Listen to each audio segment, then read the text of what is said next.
बिस्मिल्लाहिर्रहमानिर्रहीम अस्सलाम वालेकुम। हमारा जो नेक्स्ट टॉपिक है वो डायबिटीज़ मिलेटस है।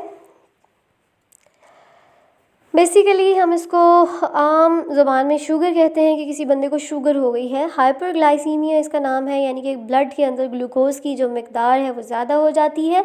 हम इसको हेट्रोजीनियस ग्रुप ऑफ डिसऑर्डर्स भी कहते हैं। ठीक है, heterogeneous group of disorder means to say कि अगर शुगर होगी तो बहुत सारी बीमारियां जो है वो इंसान को हो सकती हैं, जैसे कि किडनी फेल्यूर, यानी उसकी जो किडनी है वो काम सही से नहीं करेगी। ब्लाइंडनेस, जिन बंदों को शुगर होती है उनके अंदर जो आइज़ की प्रॉब्लम होती हैं, जो विजन की प्रॉब्लम्स होती हैं वो बहुत ज़्यादा हो जाती हैं। मोतिया आ गया, नज़र नहीं आ रहा, इस तरह से।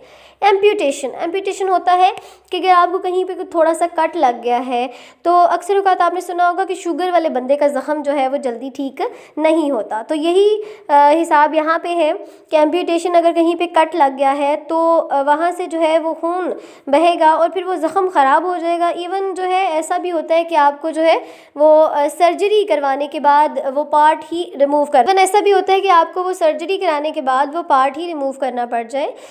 तो उसके बाद क्या है कि हम देखते हैं, मैं आपको एक ओवरव्यू देती हूँ कि ये देखें हमारे पास ये क्या है, स्मॉल इंटेस्टाइन है। ठीक है, ये हमारे पास स्मॉल इंटेस्टाइन है। इसके अंदर क्या प्रेजेंट है, ठीक है, SI जहाँ पे मैंने लिखा हुआ है ग्लूकोज प्रेजेंट है।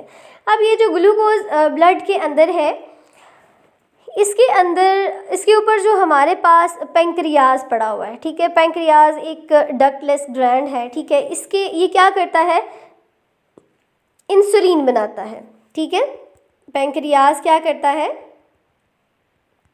इंसुलिन बनाता है। ठीक है, और इंसुलिन ये किस तरह से बनाता है, इसके पास बीटा सेल्स होते हैं, ठीक है, जो कि इंसुलिन बनाते हैं और फिर ये इंसुलिन जो है ये ब्लड के अंदर आ जाती है। ठीक है, ब्लड के अंदर आने के बाद अब जो है ब्लड से ये इंसुलिन जो है आके यहाँ पे ये जो टिश्यूज़ होते हैं इसके ऊपर इस तरह से जो है ये साइट्स होती हैं, रिसेप्टर्स होते हैं। ठीक है, provide site to bind, insulin आके यहाँ पे बाइंड हो जाती है, यहाँ से जो है ये चैनल ओपन हो जाता है और ये वाला जो ग्लूकोज है वो इन टिश्यूज़ के अंदर यानी सेल्स के पास आना स्टार्ट हो जाता है, बॉडी के सेल्स के पास। अब आप सोच रहे होंगे कि ये अब सेल्स के पास जो इतना ज़्यादा ग्लूकोज आ गया है तो ये इसका क्या करेंगे। तो आपको पता है कि जैसे हमारा फ्यूल है, हम खाना खाते हैं, ठीक है, रोटी खाते हैं, बिल्कुल इसी तरह से इन सेल्स का फ्यूल भी क्या है, ये ग्लूकोज है। ये क्या करते हैं, इस ग्लूकोज की ब्रेक डाउन करते हैं, जिसको आप ग्लाइकोलिसिस कहते हैं। ठीक है, उससे फिर जो है ये क्या बनाते हैं, 6-फॉस्फेट, फिर जो है फ्रुक्टोज बनाते हैं। इस तरह से फिर ये पायरुवेट जो है बनाते हैं और फिर इलेक्ट्रॉन ट्रांसपोर्ट चेट आ जाके हमारे पास जो टोटली इन सारे प्रोसेस के बाद ATPs बनती हैं वो 36 to 38 ATPs बनती हैं एक ग्लूकोज के मॉलिक्यूल के साथ। तो वो इन ग्लूकोज के मॉलिक्यूल्स को जो है इनकी लाइसिस करके क्या करता रहता है, ATPs यानी एनर्जी बनाता रहता है। अब होता कुछ यूँ है कि जब ये वाली जो इंसुलिन इसके अंदर आती है, ठीक है, तो ये इंसुलिन जो है यहाँ पे ब्लड के अंदर ही जो है रह जाता है। जो ग्लूकोज होता है ये सेल्स तक नहीं जा पाता। हम देखते हैं इसकी जो दो टाइप्स हैं वो क्या है, एक तो उसकी टाइप है IDDM टाइप 1 जिसको हम कहते हैं। ठीक है,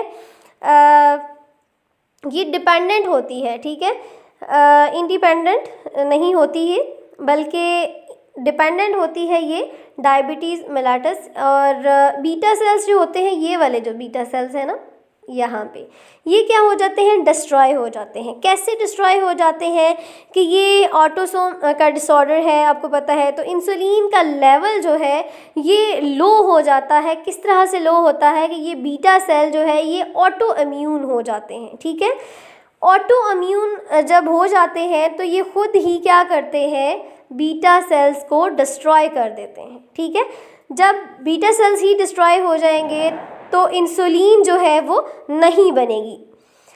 अब इंसुलिन जब नहीं बनेगी तो जो ग्लूकोज को है वो सेल्स के अंदर कोई भी नहीं लेके आ पाएगा। इन चैनल्स के थ्रू ये यहाँ पे आके नहीं जा सकेगी। तो ब्लड में जो इंसुलिन का लेवल है वही लो हो जाएगा।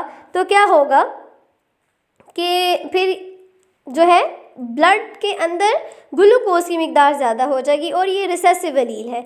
इसको हम जो है ये तकरीबन 10% लोगों में देखने के मिलती है ये, और ये बिफ़ोर 40 ईयर्स, ठीक है, 40 साल से पहले ऐसा होता है। और हम क्या कर सकते हैं कि इस केस में टाइप 1 में हम क्या करते हैं, इंसुलिन जो है वो हम आउटसाइड इनटेक करते हैं, ठीक है। तो हम क्या करते हैं कि इंजेक्शन के ज़रिए से या जिस तरह से भी हम इंसुलिन को जो है वो इनटेक करते हैं आउटसाइड से, ठीक है। अब हमारे पास टाइप 2 आ जाती है, ठीक है, ये नॉन जो है वो डिपेंडेंट होती है, ठीक है।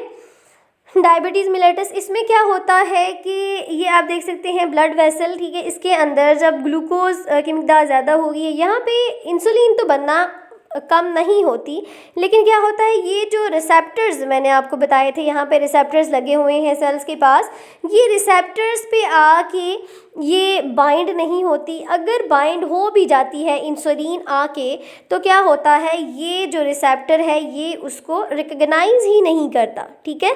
तो या तो फिर ये खुद से लेस सेंसिटिव हो जाती है या फिर ये जो है इसको रिकग्नाइज ही नहीं करता, ठीक है।